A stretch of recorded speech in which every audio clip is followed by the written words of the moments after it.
आगामी लोकसभा चुनाव का वक्त नजदीक है, जिसको लेकर सभी दलों के नेताओं ने जिलों का दौरा शुरू कर दिया है और बूथ स्तर पर मजबूती के लिए कार्यकर्ताओं के साथ बैठक कर रहे हैं। इसी क्रम में सुभाषपा भी जुट गई है। ओपी राजभर के बेटे अरविंद राजभर रविवार को बस्ती पहुंचे, जहां उन्होंने अखिलेश और गठबंधन पर जमकर हमला बोला। सुभाषपा के राष्ट्रीय महासचिव अरविंद राजभर सदस्यता अभियान कार्यक्रम में बतौर मुख्य अतिथि शामिल होने बस्ती पहुंचे। इस दौरान मीडिया से बात करते हुए उन्होंने सपा अध्यक्ष अखिलेश यादव पर बड़ा हमला बोल दिया और उनकी तुलना भस्मासुर से कर दी। जो अखिलेश यादव पे चिल्ला रहे हैं, उनको इस बात को समझना चाहिए। अखिलेश यादव भस्मासुर रूपी नेता हो गए हैं। उन्होंने हमसे आशीर्वाद मांगा, जैसे भस्मासुर था, असुर था, वो शंकर भगवान से आशीर्वाद मांगा कि हमको ऐसा आशीर्वाद दीजिए कि हम जिसके सर पे हाथ रखे भस्म हो जाए। शंकर भगवान बिना सोचे समझे आशीर्वाद दे दिए और सबसे पहले शंकर भगवान को दौड़ा लिया। उसी प्रकार से अखिलेश यादव जी हैं। हम अखिलेश यादव जी को भस्मासुर कहते हैं। अखिलेश यादव भस्मासुर हैं। वो जिस भी पार्टी के साथ गठबंधन करते हैं, उस पार्टी के सर पे हाथ रख के उसको भस्म करने का प्रयास करते हैं। संजोग अच्छा था, समय अच्छा था कि मैं समय की नकाजत को अच्छी तरह से पकड़ लिया था और पहले उनसे तलाक ले लिया कि भगो तुम्हारा कोई काम नहीं है। तो अखिलेश यादव जी लाख कोशिश करने, कहीं कुछ होने वाला नहीं है। इसके साथ ही अरविंद राजभर ने इंडिया गठबंधन पर भी निशाना साधा। बोले, ये गठबंधन नेताओं के चाय पकौड़ी खाने के लिए है।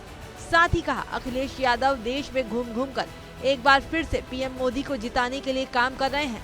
बाद में उन्होंने लोकसभा की सभी 80 सीट पर एनडीए की जीत का दावा भी किया। एनडीए तो टूटने वाला नहीं है। पहली चीज, इंडिया गठबंधन टूटते हुए नजर आ रहा है। ये आज नहीं, मैं बहुत पहले ही कह दिया था। जब ये इंडिया गठबंधन तैयार किया जा रहा था तो इसी बस्ती में पत्रकार साथियों ने हमसे पूछा था, तो हमने एक बात स्पष्ट रूप से बताया था कि ये गठबंधन जो बनाई जा रही है, गठबंधन सिर्फ पकौड़ी चाय नाश्ता के लिए बनाई जा रही है। चुनाव आते आते सब अलग अलग होकर के चुनाव लड़ेंगे और उसमें जो सबसे बड़ी अहम भूमिका निभाने का कार्य कर रहे थे अखिलेश यादव जी।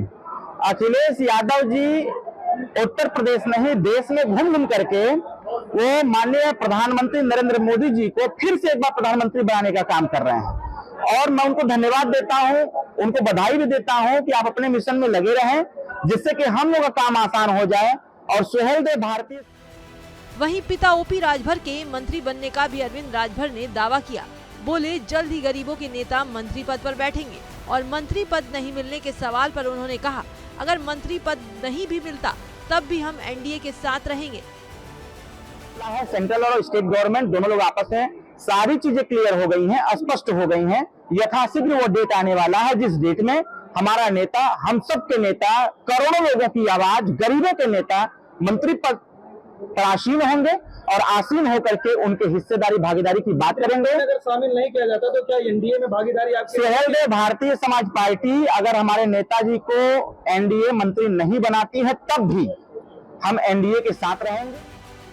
इस तरह से आने वाले चुनाव को देखते हुए सुभाषपा भी अपनी तैयारियों में जुट गई है, क्योंकि लोकसभा चुनाव सुभाषपा के लिए किसी परीक्षा से कम नहीं है।